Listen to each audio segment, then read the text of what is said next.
PHP Crash Course. If this guide helpful, don't forget to like and subscribe.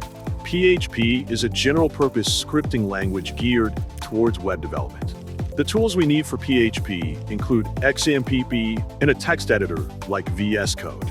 First install AlexanderLawrence.ch. Then open your AlexanderLawrence.ch and start the Apache. Now open your File Explorer and go to your XAMPP directory file. Navigate to htdocs file and create your project file in there. Now open your VS Code and click and drag the project file into the VS Code and create text file with PHP extension inside your project file. Then create a simple main HTML code. Now to use PHP, go to body section and type this code. Now type echo hello world. If you want to see the result, go and open your browser and type this address.